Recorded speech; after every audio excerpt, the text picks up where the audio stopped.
Hello guys, so welcome back po ulit sa ating channel Stock Play at muli po tayo mag-update sa mga top trending stocks sa PSE. Don't forget to subscribe and pakiclick na rin yung notification bell para palagi po kayo ma-update at ma-notify sa mga bagong videos na i-upload natin. So, let's start guys at malapit na umulan ano.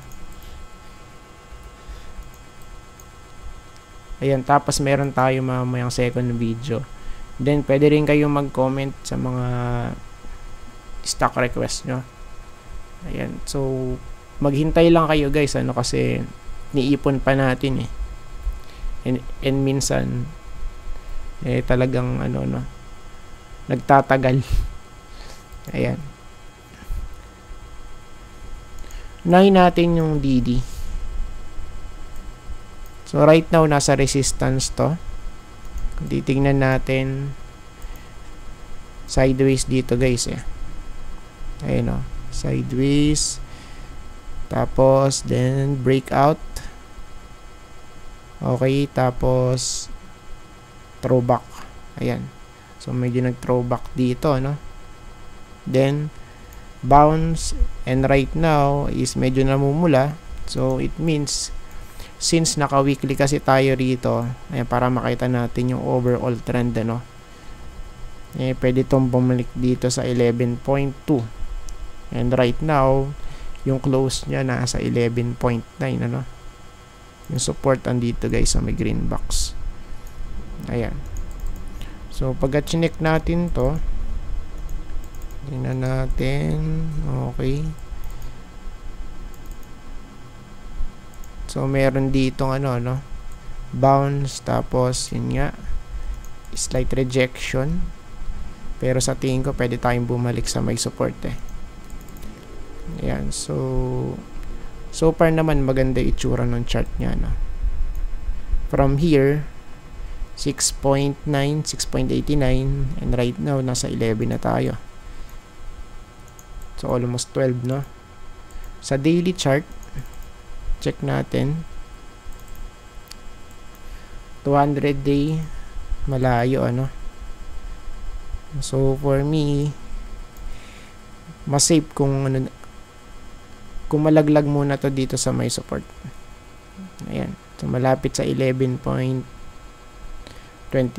Ayan, basta malapit dito guys, hindi naman sobrang exact ano, to be specific. Ayan. So, basta malapit dito sa may green box na yan, considered as support for DD. Ayan. Since malapit tayo dito sa may resistance kasi, mas ideal na bumagsak of course, no? Ayan. Then, ASLAG. Check natin ASLAG guys. Then, sa weekly tayo. So, sa weekly, ang nakikita natin dito still bearish pa rin because may trend line tayo which is a downtrend channel guys. Okay, pagka ganito oops, then bounce, okay, then retest dito kasi support to, ayan, support, bounce, then laglag, and right now same ulit, rectangle pattern. Okay. So, in short, hanggat walang breakout dito sa may trend line na to, ayan, kasi ito yung resistance niya. So, hanggat walang breakout dyan, magiging bearish to. Ayan. Kasi dito, kung titingnan natin,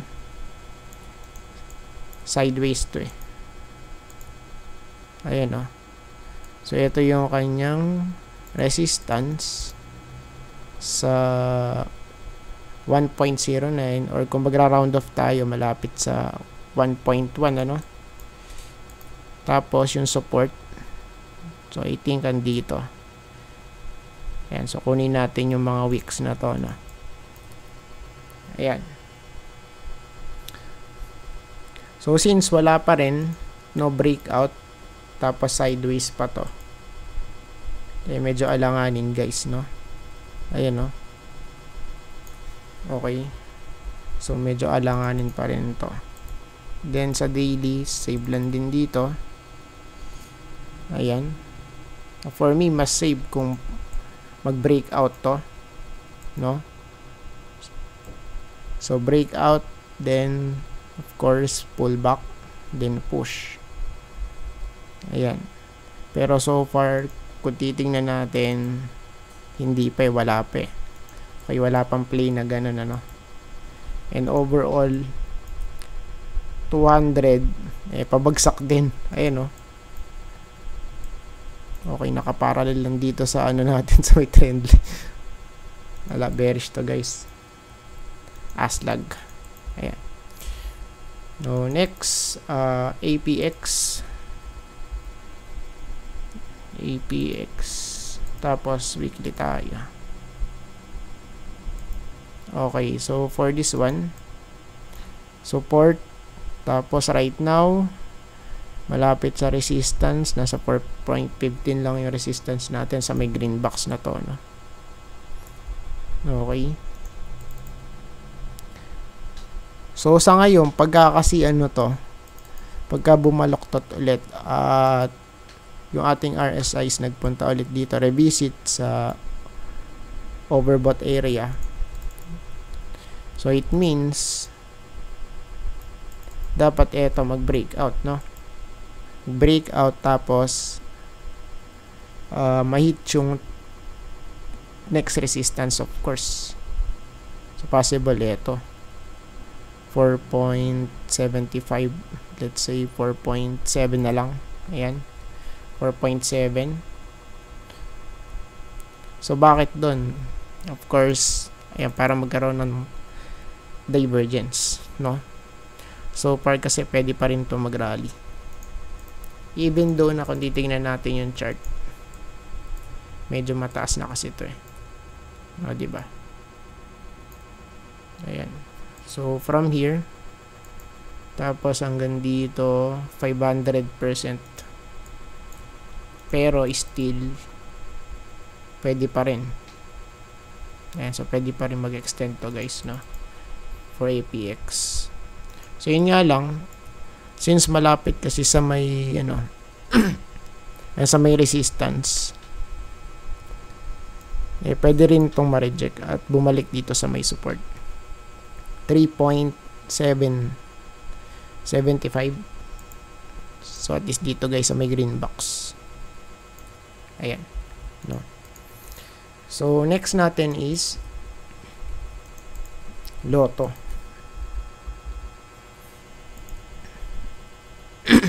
Excuse me.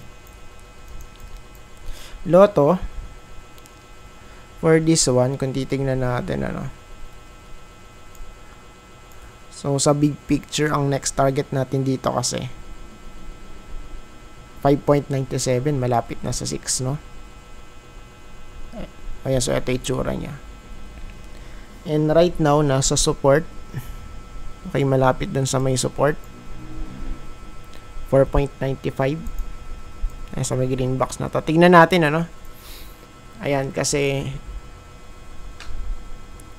nag-retest lang dito, pero wala. So, bumalik lang din sa may support. And kumbaga, ito yung rally niya. Rally siya. Then retest. Then, boom.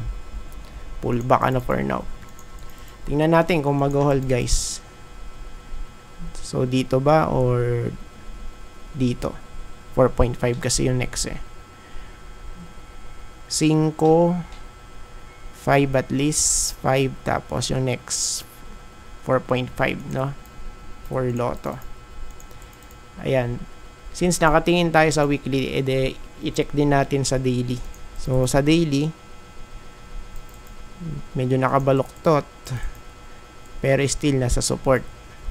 Okay. So, nangyari dito, nag-breakout last week. Okay. Tapos, ano naman, this week lang, so medyo bumagsak, ano, tapos nag-hold dito sa may support. Ayan. And hoping for a, ano to, ano, for a bounce. Since malapit naman kasi sa may support, Ayan. 5.5 yung ano natin dito. resistance for Lotto. Ayan, so tingnan na lang natin.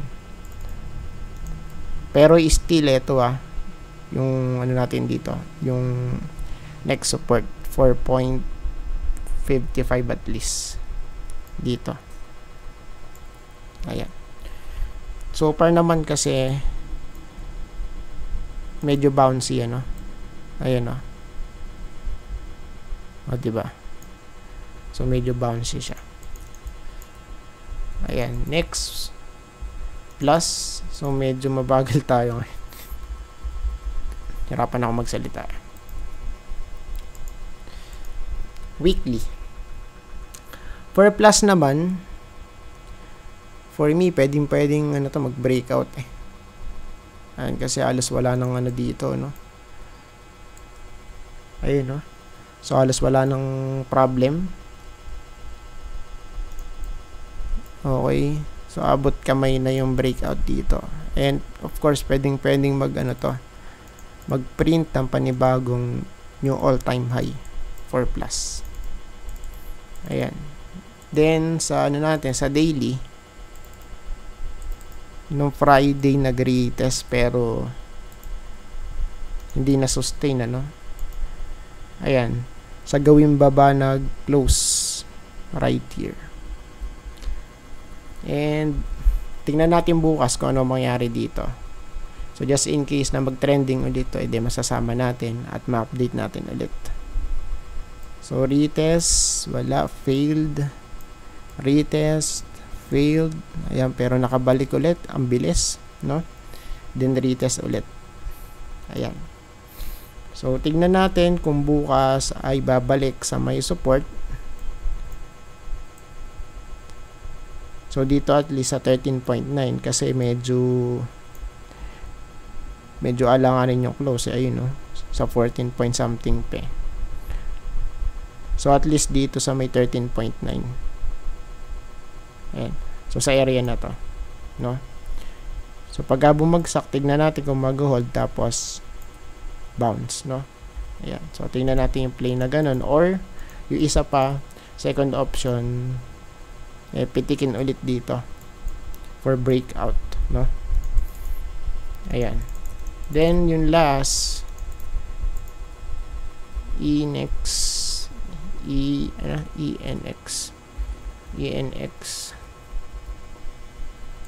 Ayan, so last one na to. Ayan, so for this one naman, for me bearish pa rin to guys. So meron tayong trend line dito, no, trend line na hindi ma-break and right now na support, multiple touches dito. Let's see guys kung ano meron. Ayan, major support for ENEX. And syempre since triangle to, alam natin pagka triangle pwedeng continuation to. So since inverted to, pagka hindi nag-hold guys and nasa may support, so sa malamang ganito yung mangyayari, ganyan. And of course kailangan natin sukatin to since triangle. Ayan, kahit dito na lang siguro tayo. Yan yung height tayo sinukat natin, tapos ididikit natin ano. Ayan. So at least sa 1.8 check natin yan. Okay, malapit dito, parang sinukat, no? Ayan, no? Boom. Pwede, no? Pwede. Ayan, pagka nalaglag. So since hindi pa naman nalalaglag kasi, kaya ano pa to, kaya still goods pa.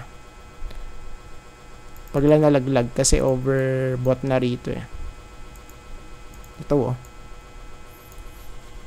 overbought na siya sa weekly, no? Ayan. So I think tapos na po tayo guys, at maraming salamat po sa panonood, and see you po sa next video. Bye bye and God bless.